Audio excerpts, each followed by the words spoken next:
শনিবার শনিবার 4 তারিখ থেকে শনিবার স্কুল খোলার সিদ্ধান্ত নিয়েছে, এটা যদি বলে এটা কি কত এই অবস্থায় সেটা যতদিন আমাদের কার্যক্রম করতে, আমি আপনাকে আবারও বলছি, আমার যে কারিকুলামের দিকগুলো যেগুলো আছে সেগুলো যথাযথভাবে সম্পন্ন করার জন্য প্রয়োজন বোধে আমাদের তো শনিবার খোলা রাখতে হয় এবং হয়েছে এবং আমরা সেটা করছি।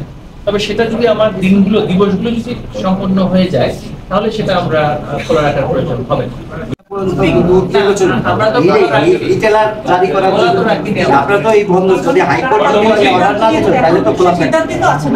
ঢাকা বিভাগ এবং রাজশাহী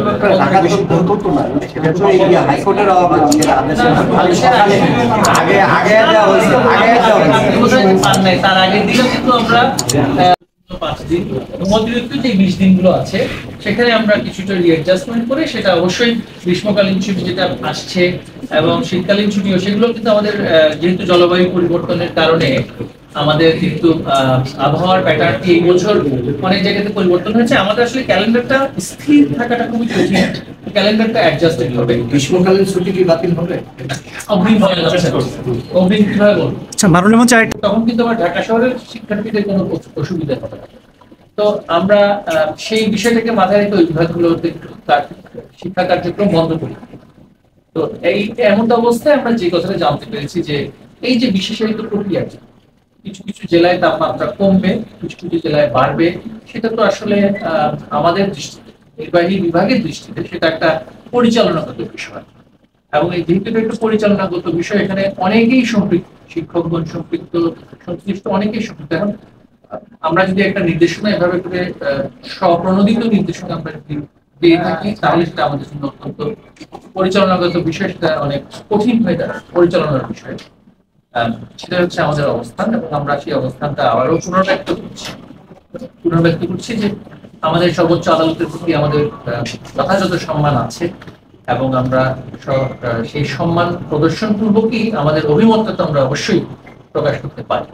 সেই অভিমতটা হচ্ছে নির্বাহী বিভাগের, যেটা একান্তই নির্বাহী এখতিয়ার।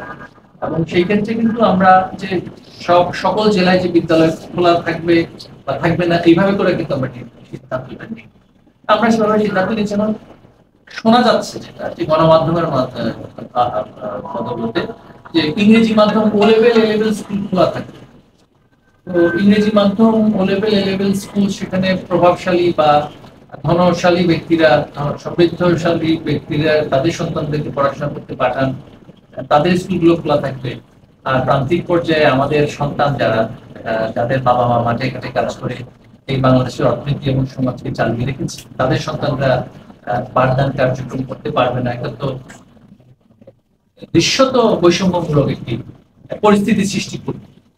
সেটাই হচ্ছে আসলে মানে দুঃখজনক এই জন্যই যে আমি প্রান্তিক জনগণের বিষয়টি আমরা আসলে মাথায় না রেখে শুধুমাত্র শহরাঞ্চলের মানুষের বিষয়টা মাথায় রেখে, শহরাঞ্চল বলতে ঢাকা রাজধানী কেন্দ্রিক একটা আমাদের আলোচনাটা আসছে সকল প্রতিষ্ঠান বন্ধ করে দেওয়া। আমরা তো বলেছি যে রাজধানীতে যেহেতু কংক্রিট এবং মানে নগরায়নের কারণে তাপমাত্রা অনেক বেশি এবং সেটা অনেক বেশি কঠিন, সেখানে সহনশীলতার জায়গা থেকে সেখানে কিন্তু আমরা বন্ধ করার কথা বলেছি। এমন না যে আমরা সেখানে বন্ধ করার কথা বলি।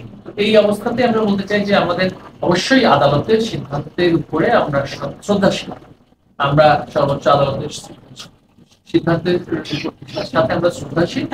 আমরা এই বিষয়ে মন্তব্য আমাদের করার এই মুহূর্তে অবস্থান নেই, কারণ আমরা কিন্তু রায়ের কোনো আদেশ আমরা দেখি, তাই মন্তব্য আমি করি।